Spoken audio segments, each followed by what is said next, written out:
불황 속에서도 해마다 급성장하고 있는 곳이 있습니다. 바로 배달업계인데요. 무엇이든 언제든 배달 가능. 그야말로 배달 전성시대가 열렸습니다. IT와 결합돼서 다양한 그 배달 관련 플랫폼들, 그다음에 배달 관련 기술들이 결합이 되면서 배달 시장이 폭발적으로 증가할 것으로 예상이 되고, 코로나19의 장기화로 배달은 생활 편의 서비스를 넘어서 필수 노동으로 자리 잡았습니다. 아, 이 배달이 없으면 안 되는 거구나. 꼭 필요한 거였구나. 그러면 이 배달 노동이라는 것에 좀 수준을 높여줘야 되지 않나? 이제 음식점은 물론 편의점과 전통시장까지 뛰어들었는데요. 감사합니다. 수고하세요. 배달 공화국이 된 대한민국. 폭발적으로 성장하고 있는 배달 시장의 현재를 집중 조명합니다. 코로나19로 인해 사회적 거리두기가 일상이 된 요즘. 배달업계는 유례없는 성장세를 기록하고 있습니다. 특히 사회적 거리두기가 2.5단계로 높아졌던 지난 8월과 9월에는 음식점과 카페의 영업이 제한돼서 배달이 폭발적으로 증가하는 계기가 됐는데요. 올해 주요 배달앱에서 발생한 결제 규모를 살펴보면 지난 8월 한 달에만 무려 1조 2,050억 원, 결제자 수는 1,600만 명이 넘었습니다. 자영업자 규모가 600만에서 700만 정도 이렇게 잡고 있습니다. 그중에 대부분의 그 자영업자들이 몰려있는 그 시장이 음식업이죠. 전체 자영업자 중에서 70% 정도가 그 음식업에 몰려 있고, 이런 여기서 발생되는 연간 매출이 약 15조에서 20조에 이른다, 이렇게 볼 수가 있고요. 그 중에서 그 배달 앱과 관련된 배달 시장이 차지하는 비중이 한 4조 원 정도 이렇게 보고 있습니다. 그러니까 상당히 규모가 큰 시장이다, 이렇게 볼 수 있는 것이죠. 배달은 이제 우리 생활의 일부분을 차지하고 있습니다. 코로나19 때문에 집에 있는 시간이 많아진 대학생 은수 씨. 외식조차 자제하다 보니까 배달앱에 접속하는 횟수가 자연스럽게 늘어났는데요. 편리한 것은 물론 다양한 메뉴를 고를 수 있어 외식의 아쉬움을 충분히 채울 수가 있습니다.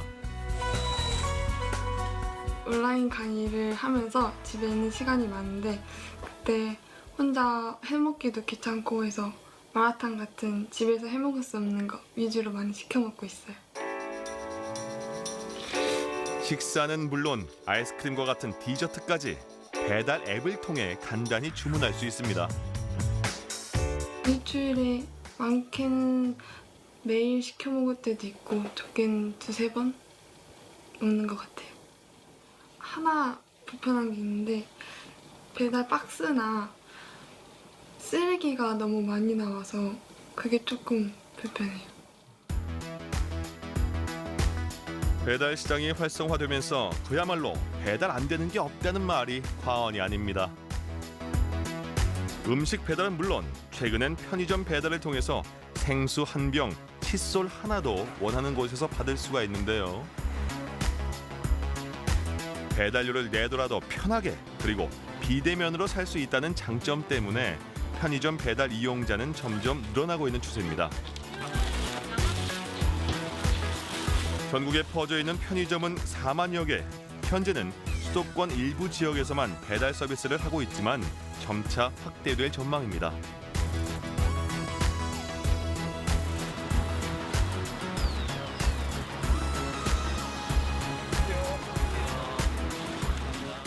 네, 저희 점포에서는 작년 상반기부터 배달 서비스를 시행하고 있는데, 올해 코로나19가 터지면서 작년에 비해서 매출이 굉장히 많이 늘고 있습니다.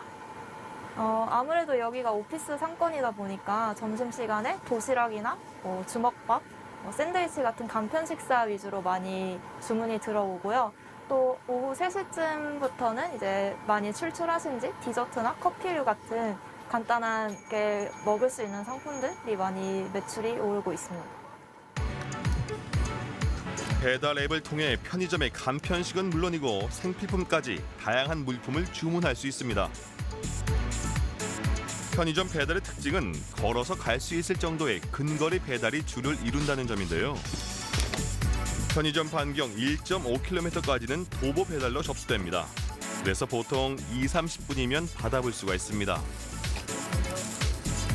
현재 1.5km 반경 내에 있는 고객들을 대상으로 서비스를 제공하고 있는데 사실 편의점 배달의 강점이라는 게 일단 집에서는 현재 재고를 볼 수 없는데 그런 재고들을 인터넷을 통해 앱을 통해 확인을 하게 되고 실제로 헛걸음을 좀 줄일 수 있다는 장점이 있고요. 중장년층이 주요 고객인 전통시장도 배달에 뛰어들었습니다. 경기도 광명에 자리한 이 시장은 지난 3월부터 배달 서비스를 시작했는데요. 이후 시장 매출이 30%가량 늘었다고 합니다. 스마트폰 속으로 들어온 전통시장. 비대면으로 시장의 맛집 메뉴를 주문하는 것은 물론 장보기까지 가능합니다. 가만히 있어도 뭐 주문이 들어오니까. 근데 이제 여기서 그대로 장사는 하고 요거는 주문을 받아서 하는 거니까 상인들은 만족하죠. 30대, 40대 그 어머님들이 인터넷을 잘하잖아요. 그분들이 이제 시장에 안 오시고 집에서 이렇게 주문을 해서 이렇게 특기 반찬, 또 떡, 또 부대찌개 뭐 이런 거는 그냥 집에서 손쉽게 받아볼 수 있잖아요. 끓이기만 하면 되고 반조리로 이렇게 가니까 너무 이제 좋으신 거죠. 한편 시장 상인들은 코로나19로 끊겼던 손님들의 발길이 배달 주문으로 되살아나니 걱정을 덜 수 있게 됐습니다. 도움이 많이 돼요. 초창기 때는 엄청 컸어요. 이제 저희들이 그 주문을 받으면은 옛날에는 저희들이 배달을 오고 배달 업체를 불러가지고 배달을 오고 그랬는데 요즘에는 저희들이 그 포장하는 너무 편하게 그 삼촌들이 와서 갖고 가니까 그게 편해요. 전통시장 배달은 시장 상인들이 앱으로 주문을 받아놓으면 배달 담당자가 상품을 모아서 배송센터로 옮기고 이후 오토바이로 배달을 시작합니다. 배달 지역은 시장 반경 2km 또는 4km 이내. 광명 전통시장이 배달을 시작한 이후에 현재 서울과 인천 등 다양한 지역의 전통시장으로 확대되고 있습니다. 또 요즘에 코로나가 많이 번지고 있잖아요. 항상 가서 사왔는데 이렇게 이런 식으로 이용해 보니까 너무 편안하고. 가루 배달 시스템의 장점은요. 전통시장에 있는 가격과 온라인에 있는 가격이 동일하다는 점입니다. 그리고 최소 주문 금액이라는 게 없기 때문에 반찬이 한 팩이 2,000원이든 3,000원짜리 되는데 그런 것도 한 팩이라도 저희가 배송을 해드리고 있고요. 그리고 모바일 온누리 상품권이라든가 제로페이를 통해서도 다양한 할인 혜택을 받으실 수 있는 장점이 있습니다. 배달 전성 시대를 맞아 빠르고 정확하게 그리고 코로나19로 인해 무엇보다 안전하게 배달하는 것이 중요해졌는데요. 그래서 등장한 것이 바로 배달 로봇입니다. 국내의 한 배달 앱 플랫폼 기업은 로봇 배달 서비스를 대학 캠퍼스와 한 아파트 단지에서 시범적으로 선보였습니다. 로봇 배달은 비대면 서비스로 코로나19의 전파 위험성을 낮출 수 있고 근거리 배달을 더욱 활성화해서 소상공인들이 매출을 올리는 데 도움을 줄 것으로 기대되는데요. 이르면 올 연말부터 로봇이 배달 현장에 본격 투입된다고 하니 그야말로 로봇이 가져다주는 배달 음식을 먹을 수 있는 시대가 열렸습니다. 한편 하늘을 나는 배달의 기수도 있습니다. 바로 드론인데요. 지난 6월 제주 하늘에 배달 드론이 떴습니다.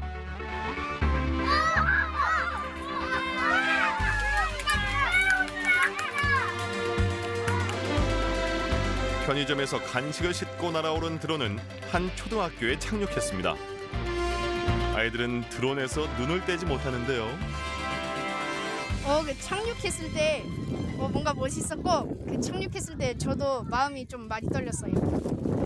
이제 미래 발전해서 드론으로 배달도 하는구나 이 생각했어요.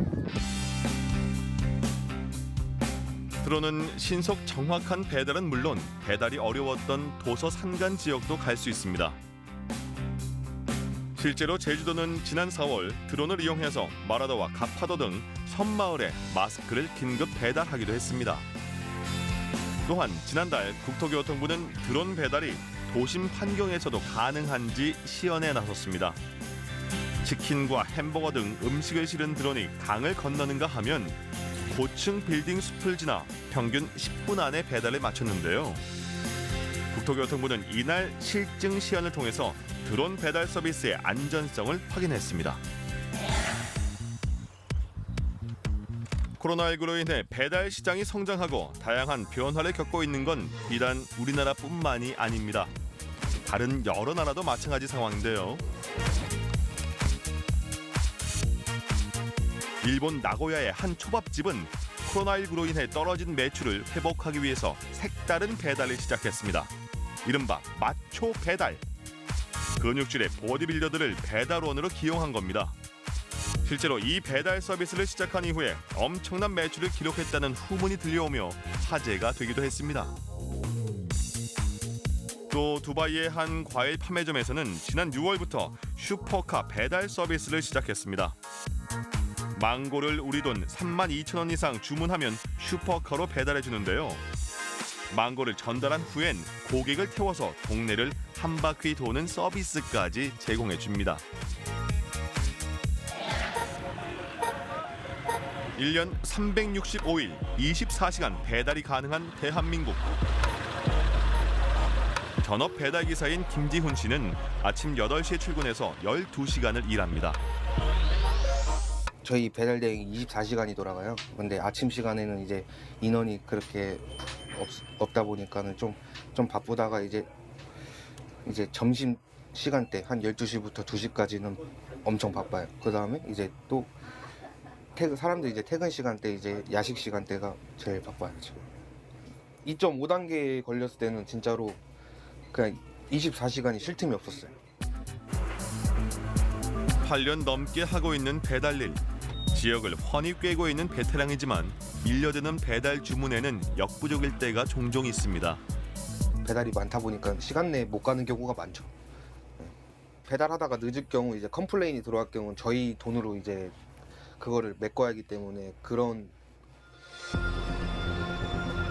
요즘 지훈 씨가 하루에 소화하는 배달 주문은 40에서 50건.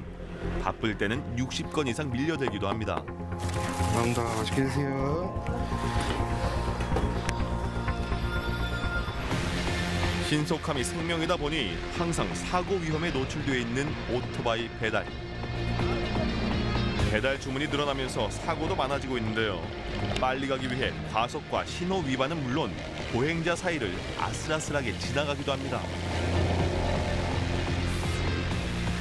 실제로 최근 5년 사이 오토바이 사고가 46%가량 증가했습니다. 통계적으로만 봐도 우리나라는 교통사고율이 점차 낮아지고 있는 추세에 있거든요.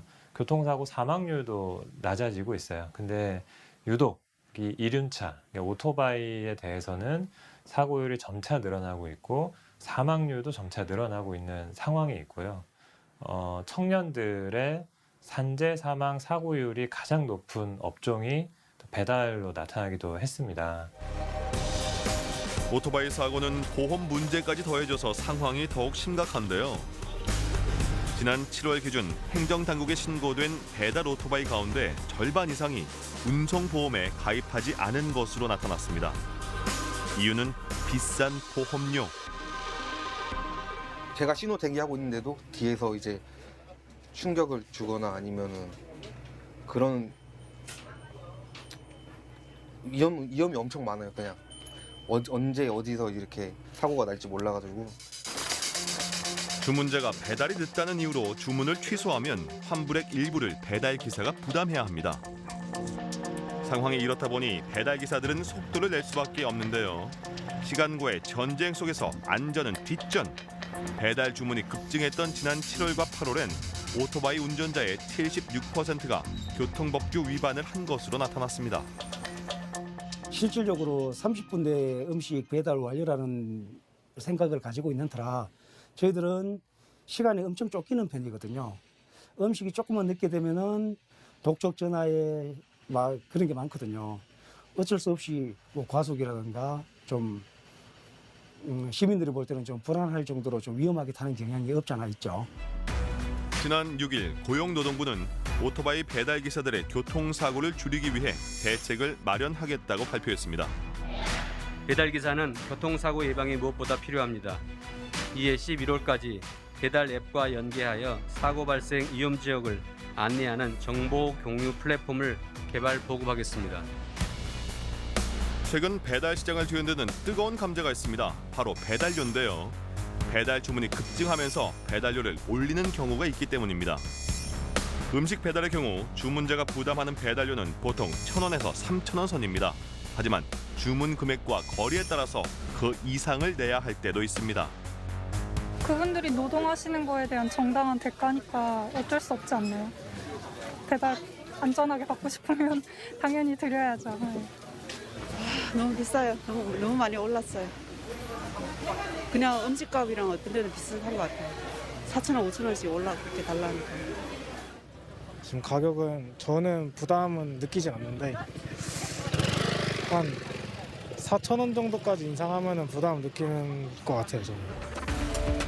배달료가 3,000원일 경우에 배달기사는 2,800원 정도를 받게 되는데요. 이렇게 하루 40건씩 25일을 일하면 280만 원 가량을 벌게 됩니다. 여기에서 유류비와 오토바이를 빌려 탈 경우 내야 하는 렌탈료를 빼고 나면 순수입은 220만 원이 조금 넘는 정도입니다. 실질적으로 저희 라이더들이 근로자도 아니고 사업주도 아니고 지위가 참 어중간한 상태거든요. 복지에 대한 거는 전혀 전무한 상태고요. 그 실질적으로 기사들이 하루에 뭐 40건, 50건 한다 그래봐야 뭐 보험료 빼고 이것저것 뭐 식사비라든가 유류비라든가 제외하다 보면은 실질적으로 벌어가는 수입은 그닥 열악하다고 봐야 되겠죠. 배달료를 인상하려는 움직임이 일자 그 비용을 내야 하는 소비자와 음식점 점주는 부담스러울 수밖에 없습니다. 그래서 아예 배달을 포기하는 음식점도 생겼습니다. 뭐 제 입장에서는 당연히 인상되면 좋겠지만 요즘 경기가 또 워낙 안 좋지 않습니까? 자영업자분들도 지금 코로나 사태로 매출이 더 악화되는 시점인데 저희들은 더불어 상생을 해야 되는 관계인데 저희 일방적으로 올릴 수는 없는 문제고 저희 나름대로 고민이 또 이만저만이 아닙니다. 이런 상황에서 배달기사들이 코로나19 특수로 인해 억대 연봉을 번다는 기사가 나와서 논란이 되기도 했습니다. 이츠에서 라이더 하시는 분 한 15명 정도가 하루에 30만 원에서 40만 원 정도를 벌었다. 요게 사실입니다. 그래서 이제 어떤 언론이 하루에 그렇게 벌면 1년 하면 1억 되겠는데? 이제 이렇게 하면서 이제 이게 과장이 된 거고요. 라이더들을 좀 더 많이 끌어오기 위해서 배달료를 일시적으로 높였습니다. 뭐 최대 뭐 2만 7천 원까지 하나 배달하면 그렇게 올렸었던 때가 이제 8월 말 9월 초 요 정도 사이였습니다. 근데 지금은 배달료 한 건 하면 3,000원 수준입니다. 딱 그날, 그 하루치의 배달료가 그렇게 높았던 것에 불과한 겁니다. 한 달에 오토바이 관리비와 유류비 그리고 보험료까지 빠져나가는 돈만 100여만 원 수준. 이에 배달 노동조합인 라이더 유니온은 기본 배달료를 4,000원으로 인상하는 안전 배달료 도입을 주장하고 있습니다. 지금 이제 배달료 3,000원인데 이게 이제 10년간 동결되어 온 가격이고 그 전에 오르지 않았고요. 지난 10년간 보면 물가는 계속 올랐기 때문에 그래서 최소한 물가 인상률보다는 높아야 된다라는 주장을 하고 있고요. 거기에다가 이제 뭐 계산을 해보면 1시간에 좀 그래도 교통법규 지키면서 배달을 할 수 있는 건수를 따지면 3-4건 정도를 할 수 있다고 예상할 수 있고요. 여러 가지 지출을 빼고 그래도 최저임금 정도 이상을 벌 수 있는 정도 금액이 얼마냐라고 했을 때 4,000원 정도는 돼야 되지 않겠나 이렇게 저는 보고 있습니다. 네. 한편 코로나19로 배달 시장이 급성장하고 있는 가운데 지자체들은 배달 앱의 독과점 문제 해결과 높은 중개 수수료 때문에 어려움을 겪고 있는 소상공인을 위해서 공공 배달 앱을 출시했습니다. 요즘에 경기가 안 좋아져가지고 매출이 많이 주셨으니까 좀 돕는 의미에서 하면은 좋을 것 같아요. 지난 3월 전북 군산시가 지자체 중 처음으로 공공 배달 앱을 내놨고 이를 이어서 인천 서구와 서울이 배달 시장에 출사표를 던졌는데요. 지자체별로 공공 배달 앱의 형태는 조금씩 다르지만 광고료와 중개 수수료가 0에서 2%대로 기존 배달 앱보다 적어서 소상공인의 부담을 덜어준다는 공통점이 있습니다. 반면 소비자를 위한 혜택은 지역 화폐 사용 정도로 적어서 앞으로 공공 배달 앱이 경쟁력을 갖출 수 있을지 미지수라는 의견도 있습니다.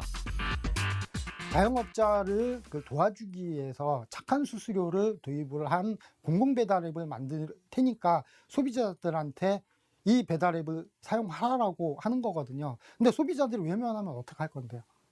그 소비자들이 원하는 것은 수수료 싼 게 아니라 나에게 어떤 혜택이 있는가, 어떤 서비스가 있는가. 자, 이런 부분들이거든요. 기대와 우려가 뒤섞여 있는 지자체 공공 배달 앱 사업. 출시 직후에 반짝 인기가 아니라 이후에도 지속적으로 성장할 수 있을지 귀추가 주목되고 있습니다. 최근 근로자로 인정받지 못하던 배달 기사들이 노동자의 권리를 보호받을 수 있게 되면서 처우가 나아질 예정입니다. 하지만 산재 처리와 표준 계약서 도입 등 갈 길이 먼 부분은 여전합니다. 배달 노동을 좀 경시하는 문화가 있었죠. 조금 더 안전하게, 조금 더 안정적인 조건에서 이 서비스가 제공되면 모두에게 좋은 거잖아요.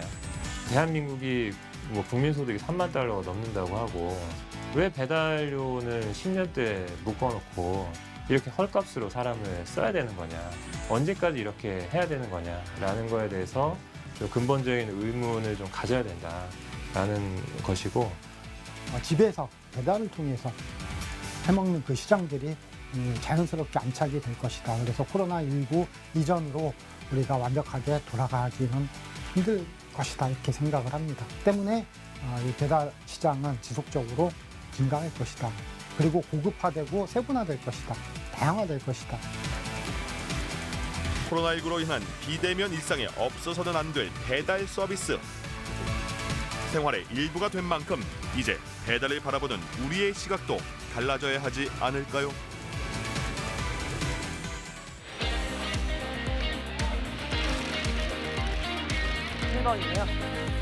확인해 볼게요.